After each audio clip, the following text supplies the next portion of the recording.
Channel ప్రేక్షకులందరికీ కూడా శుభాభినందనలు తెలియజేసి నూతన సంవత్సర శుభాకాంక్షలు తెలియజేస్తున్నాను.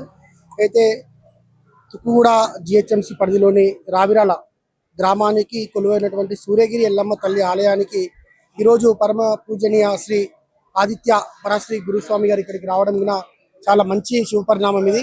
ఎందుకంటే ఈ కలియుగంలో మానవుల యొక్క తప్పుడు నడకలు, అదేవిధంగా పాలకులు చేసినటువంటి ఈ తప్పుడు విధానాల వల్ల మన యొక్క ధర్మాన్ని, మన యొక్క ఉనికిని మర్చిపోయే పరిస్థితిలోకి ఈరోజు హైందవ సమాజం ఉంది. కాబట్టి ఇలాంటి గురుజులందరికీ ఈరోజు దేశం నలుమూలల తిరుగుతూ వాళ్ళు ధర్మ ప్రచారకులుగా మన మధ్యలోకి వచ్చి చెప్తా ఉంటే నిజంగా వారు చేస్తున్న అధిష్టానంలో భాగంగా ఈ అమ్మవారి యొక్క శక్తిని గుర్తించడం అనేది చిన్న విషయం కాదన్న ఈరోజు. ఎందుకంటే స్వామిజీకి రాగానే ఒక తన్మయత్వానికి లోనై నేను ఇక్కడ అమ్మవారి యొక్క శక్తి ఉంది, ఇక్కడ ఈ తల్లిని కొలిచిన భక్తులకు అన్ని విధాలుగా తల్లి చల్లగా చూస్తుంది.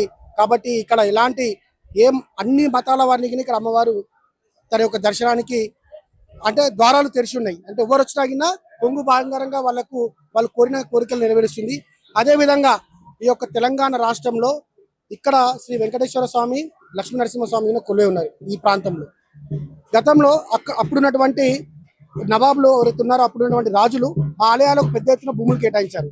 ఈ యొక్క సూర్యగిరి ఎల్లమ్మ ఆలయం ప్రైవేట్ స్థలంలో కొలువై ఉంది కాబట్టి ఇక్కడ ల్యాండ్ యాక్విజిషన్ చేసి అయితే మీరు ప్యార్సిట్లో ల్యాండ్ యాక్విజిషన్ చేసి ప్రైవేట్ కంపెనీలకు ఇచ్చారో అదే విధంగా వందలాది ఎకరాలు కంపెనీలకు కట్టబెట్టారు.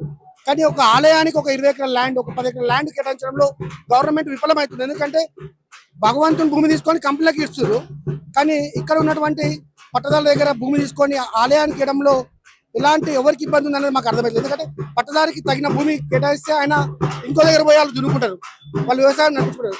ఇట్లా వేలాది మంది కొలిచే భక్తులు ఉన్నటువంటి పవిత్ర స్థలానికి నిజంగా ఈరోజు జాగా లేకపోవడం అనేది మనందరం ఒకసారి ఆలోచించాలి.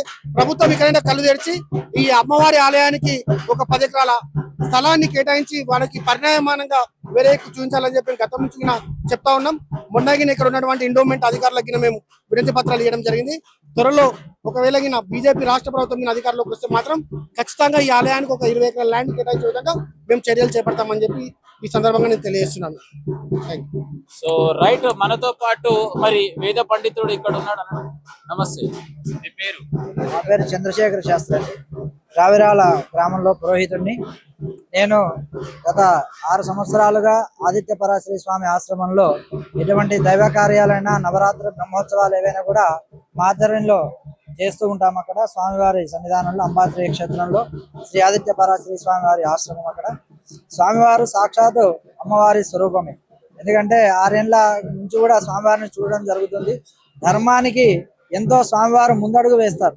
అది ఎక్కడైనా సరే, ఏ విషయమైనా సరే ధర్మం గురించి చెప్పడంలో, ధర్మాన్ని ఆచరించడంలో, ధర్మంలో అందరూ కూడా జ్ఞానోదయం చేయడానికి స్వామివారు ముందుంటారు. కాబట్టి అటువంటి స్వామివారు ఈరోజు మన రావిరాల గ్రామానికి వచ్చి శ్రీ శ్రీ సూర్యగిరి ఎల్లమ్మ తల్లిని దర్శించుకొని ఈ అమ్మవారి యొక్క మహిమను ఎంతో విశేషంగా వివరించడం జరిగింది. కాబట్టి ప్రతి ఒక్కరు కూడా ధర్మ మార్గంలో నడుచుకుంటూ అమ్మవారిని ఆశీర్వాదం తీసుకోవాల్సిందిగా కోరుతున్నా.